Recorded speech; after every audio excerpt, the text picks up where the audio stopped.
Assalamualaikum warahmatullahi wabarakatuh.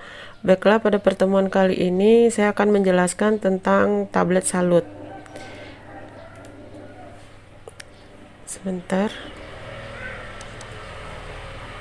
Nah, jadi pengertian dari tablet salut itu adalah bentuk sediaan tablet di mana tabletnya itu nanti akan diselubungi atau disalut dengan menggunakan gula maupun polimer. Nah, sehingga nanti tergantung bahwa tablet itu tujuannya untuk apa. Kalau seandainya tujuannya untuk menutupi rasa dan bau yang tidak enak, biasanya digunakan adalah gula. Namun kalau tujuannya untuk sebagai menjadi sediaan yang lepas lambatnya itu menjadi terkontrol, maka penyelubungnya atau penyalutnya itu bisa kita gunakan polimer. Jadi tergantung kondisi tablet salut yang ingin dibuat, karena tablet salut itu nanti ada beberapa jenis, di mana nanti jenis tersebut juga akan menentukan jenis penyalut yang akan kita gunakan. Keuntungan dari sediaan tablet salut ini adalah yang pertama, menutupi rasa dan bau yang tidak enak. Jadi contohnya sediaan kurkuma itu kan kalau kita tanpa adanya tablet penyalut itu kan akan memberikan rasa yang tidak enak, sangat tidak enak, dan bau yang juga tidak enak, sehingga akan membuat pasien tersebut menjadi sangat malas untuk mengkonsumsi. Makanya untuk menutupinya, dia bisa, jika kita menggunakan penyalut, maka rasa dan bau yang tidak enak tersebut bisa kita tutupi. Kemudian melindungi terhadap benturan mekanik, memperoleh pelepasan obat terprogram. Ini contohnya kita berharap obat tersebut tidak lepas pada lambung misalnya. Nah, berharap lepasnya pada organ lain seperti pada usus, maka hal tersebut bisa kita gunakan penyalut untuk mengatasi atau menghindari pelepasan obat pada lambung tadi. Kemudian yang berikutnya adalah melindungi bahan obat, melindungi iritasi lambung. Nah, ini bisa jadi contohnya tadi ya, untuk obat-obat yang mengiritasi lambung itu bisa kita cegah dengan penyalut sehingga obat tersebut tidak mengalami pecah pada organ lambung kita. Kemudian mencegah kerusakan tablet dari kerapuhan atau mottling, karena sudah ada penyalut tadi ya. Mottling ini adalah bahasa lain dari kerapuhan. Kemudian kekurangan dari sediaan ini adalah yang pertama, perubahan ukuran dan bobot menyebabkan adanya penambahan biaya, kemudian memerlukan teknik khusus dalam pengerjaan, membutuhkan operator yang terlatih, adanya proses pengkilafan akhir yang menjadi sulit dalam pengerjaannya. Sehingga karena pengerjaan yang sulit, biasanya adanya akan menjadi penambahan biaya setiap kali kita melakukan proses produksi. Nah, di sini adalah pembagian tablet salut itu ada 3, yaitu tablet salut enterik, yaitu tablet salut yang kita harapkan pelepasannya tidak pada lambung atau pelepasannya tertunda, sehingga yang seharusnya lepas pada lambung menjadi lepas pada usus. Hal ini bertujuan untuk menghindari dari efek samping dari obat tersebut. Biasanya digunakan untuk obat-obat sediaan yang untuk antiinflamasi yang memiliki efek samping iritasi lambung. Kemudian yang kedua, tablet salut gula. Ini untuk mengurangi bau dan rasa. Biasanya digunakan untuk sediaan-sediaan farmasi yang memiliki bau dan rasa yang sangat tidak enak, sehingga ketika kita menggunakan salut gula itu bisa digunakan sebagai pelindung untuk melindungi rasa tersebut. Kemudian tablet salut film. Ini tablet penyalut yang lapisannya sangat tipis, yang tujuannya hampir sama dengan enterik, yaitu diharapkan adanya pelepasan yang terprogram. Nah, ini contoh dari sediaan salut enterik seperti yang saya contohkan tadi adalah sediaan yang lapisannya tidak hancur pada lambung tapi hancurnya pada usus. Contohnya adalah sediaan Voltaren. Biasanya sediaan tablet salut ini identik dengan warna yang mengkilap pada bagian permukaan tablet. Kenapa? Karena yang namanya disalut itu biasanya ciri-cirinya itu bagian permukaan tablet menjadi lebih mengkilap. Kemudian yang untuk tablet salut gula ini contohnya sediaan adalah Kuvikur. Kuvikur ini adalah sediaan kurkuma yang digunakan untuk penambah nafsu makan. Nah, biasanya dulu kan belum disalut tabletnya, jadi agak terasa pahit. Nah, dengan adanya Kuvikur ini, tablet salut gula, rasa pahit dan tidak enak dari kurkumin itu bisa diminimalkan atau dihilangkan. Jadi dia tablet yang disalut dengan gula untuk tujuan melindungi obat dari kelembapan dan rasa atau bau yang tidak enak. Kemudian tablet salut film, ini tablet salut dengan lapisan polimer yang sangat tipis, diharapkan segera hancur pada lambung. Contohnya adalah Vitogen. Bahan apa yang harus disalut? Biasanya adalah bahan-bahan yang memiliki pertama rasa dan bau yang tidak enak, kemudian bahan yang mudah rapuh tapi juga ingin dibuat sediaan tablet, sehingga kita tutupi dengan cara melapisi dengan salut dengan penyalut tertentu. Kemudian bahan yang dapat mengiritasi lambung. Syarat dari tablet yang telah disalut yaitu pertama, permukaan tabletnya harus halus. Jadi itu yang menjadi pembeda antara tablet salut dengan tablet yang tidak disalut. Adanya bentuk mengkilat pada permukaan tablet. Kemudian yang kedua, lapisan penyalut tidak mudah retak, warnanya harus rata. Yang keempat, kenaikan berat tabletnya jangan terlalu besar atau sekecil mungkin. Kenaikannya biasanya 10% paling maksimal, namun orang cenderung menggunakan 2-5%. Kemudian zat aktifnya tetap stabil. Bentuk dan besar tabletnya dibuat sedemikian rupa, walaupun dengan adanya penambahan penyalut tetap membuat sediaan tersebut menjadi mudah untuk ditelan. Jadi bukan berarti dengan penambahan penyalut kita harus membuat sediaan itu menjadi ukurannya lebih besar. Nah, itu tidak boleh. Kemudian tahapan dalam proses penyalutan gula itu ada pertama sealing.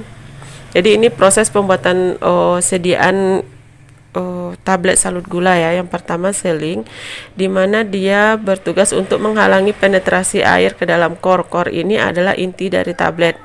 Jadi tablet salut itu adalah di dalam tablet salut itu ada tablet isi intinya, di mana itulah zat aktifnya nanti dan bahan tambahan lainnya. Nah, yang pertama itu kita memiliki lapisan yaitu sealing, di mana tujuannya untuk mencegah air masuk ke dalam inti dari tablet tadi. Kemudian memperkeras permukaan tablet, bahannya yaitu CAP, HPMC dan HPC contohnya. Biasanya digunakan 15-30% dalam pelarut organik. Kemudian yang untuk mencegah tablet melekat pada saat proses pembuatan biasanya digunakan tambahan talkum. Kemudian yang terakhir biasanya lapisan diperlukan 2-6 lapis. Terus jenis dan jumlah lapisan ditentukan oleh bentuk tablet higroskopis, tablet inti, dan sensitivitas dari tablet inti terhadap air. Itu tergantung dari jumlah bentuk sediaannya. Kemudian subcoating ini adalah untuk menutupi permukaan sisi tablet sehingga membentuk elips atau bundar.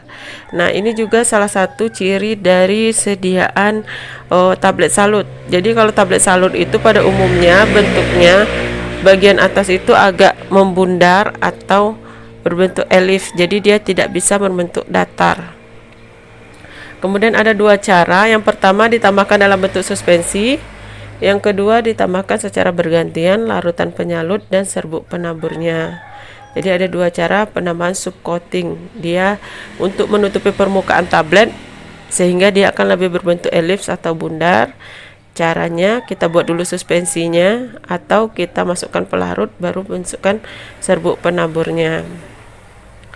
Nah, pada subcoating ini bisa terjadi permukaan tablet menjadi kasar karena adanya kelebihan serbuk penabur, tablet berputar terlalu lama, pemakaian larutan penyalut untuk membentuk sediaan lapisan penutup.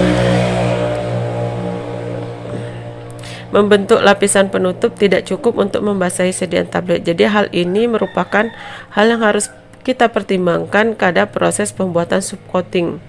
Yang pertama kita sealing, yang kedua subcoating, yang ketiga smoothing. Jadi setelah kita buat lapisannya kita haluskan. Nah, pada penghalusan inilah yang kita harus tambahkan gula, PGA dan air. Nah, tujuannya adalah untuk menutupi rasa yang tidak enak tadi.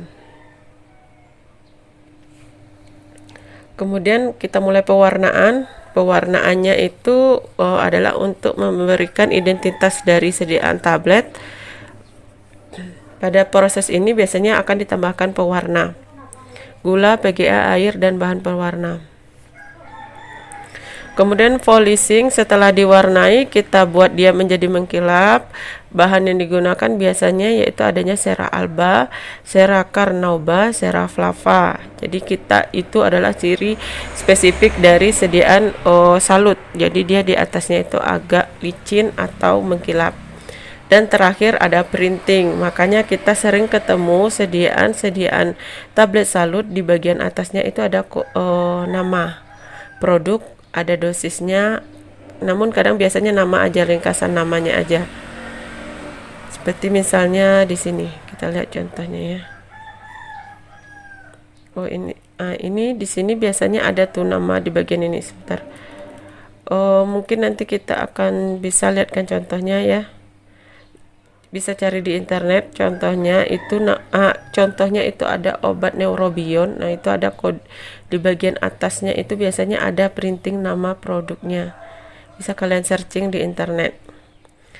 Nah kemudian untuk tablet penyalutan dengan lapis tipis, ini adalah tablet yang digunakan untuk tablet penyalutan lapis tipis ini adalah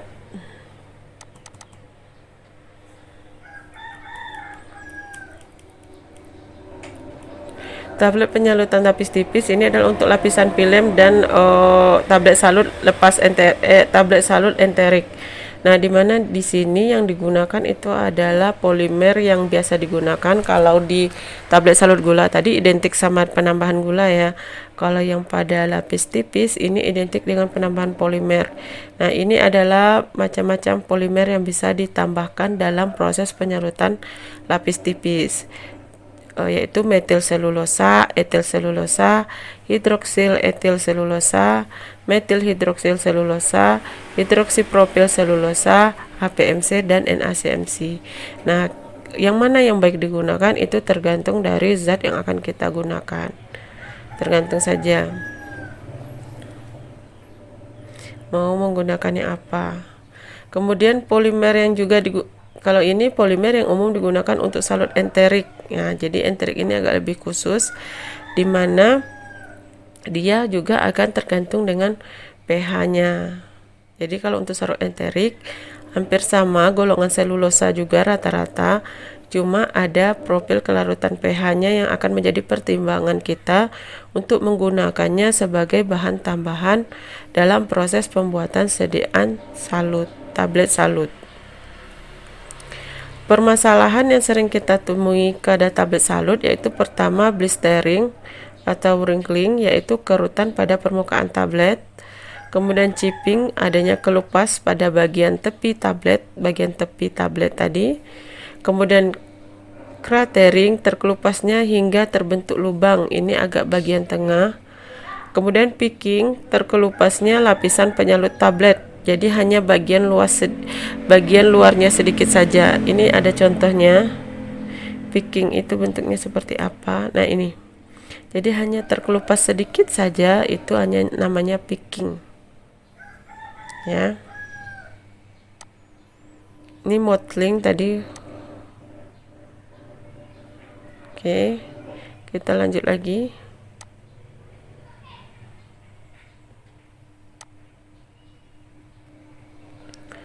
Kemudian ada blooming, yaitu lapisan penyalutnya tidak mengkilap bila disimpan pada suhu tinggi.